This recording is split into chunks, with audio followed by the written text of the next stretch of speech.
Chapter 23. And Paul, earnestly beholding the council, said, Men and brethren, I have lived in all good conscience before God until this day. And the high priest Ananias commanded them that stood by him to smite him on the mouth. Then said Paul unto him, God shall smite thee, thou whited wall. For sittest thou to judge me after the law, and commandest me to be smitten contrary to the law? And they that stood by said, Revilest thou God's high priest? Then said Paul, I wist not, brethren, that he was the high priest. For it is written, Thou shalt not speak evil of the ruler of thy people. But when Paul perceived that the one part were Sadducees and the other Pharisees, he cried out in the council, Men and brethren, I am a Pharisee, the son of a Pharisee. Of the hope and resurrection of the dead I am called in question. And when he had so said, there arose a dissension between the Pharisees and the Sadducees, and the multitude was divided. For the Sadducees say that there is no resurrection, neither angel nor spirit, but the Pharisees confess both. And there arose a great cry, and the scribes that were of the Pharisees' part arose and strove, saying, We find no evil in this man, but if a spirit or an angel hath spoken to him, let us not fight against God. And when there arose a great dissension, the chief captain, fearing lest Paul should have been pulled in pieces of them, commanded the soldiers to go down, and to take him by force from among them, and to bring him into the castle. And the night following, the Lord stood by him, and said, Be of good cheer, Paul, for as thou hast testified of me in Jerusalem, so must thou bear witness also at Rome. And when it was day, certain of the Jews banded together and bound themselves under a curse, saying that they would neither eat nor drink till they had killed Paul. And they were more than 40 which had made this conspiracy.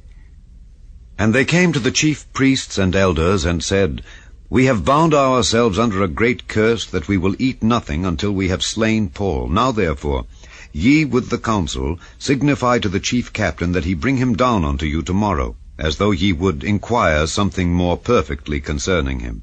And we, or ever he come near, are ready to kill him.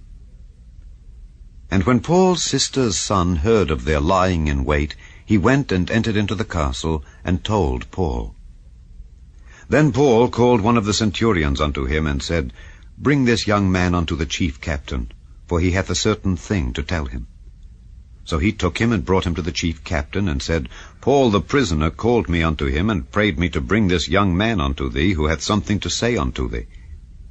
Then the chief captain took him by the hand, and went with him aside privately, and asked him, What is that thou hast to tell me?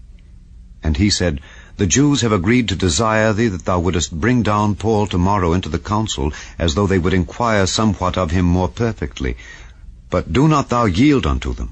For there lie in wait for him of them more than 40 men, which have bound themselves with an oath that they will neither eat nor drink till they have killed him. And now are they ready, looking for a promise from thee. So the chief captain then let the young man depart, and charged him, See thou tell no man that thou hast showed these things to me. And he called unto him 2 centurions, saying, Make ready 200 soldiers to go to Caesarea, and horsemen 70, and spearmen 200, at the 3rd hour of the night, and provide them beasts, that they may set Paul on, and bring him safe unto Felix the governor.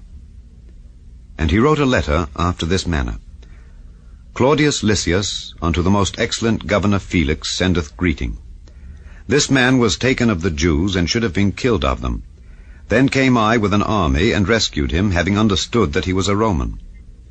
And when I would have known the cause wherefore they accused him, I brought him forth into their council, whom I perceived to be accused of questions of their law, but to have nothing laid to his charge worthy of death or of bonds. And when it was told me how that the Jews laid wait for the man, I sent straightway to thee, and gave commandment to his accusers also to say before thee what they had against him. Farewell. Then the soldiers, as it was commanded them, took Paul, and brought him by night to Antipatris. On the morrow they left the horsemen to go with him, and returned to the castle. who, when they came to Caesarea and delivered the epistle to the governor, presented Paul also before him. And when the governor had read the letter, he asked of what province he was. And when he understood that he was of Cilicia, "I will hear thee," said he, "when thine accusers are also come." And he commanded him to be kept in Herod's judgment hall.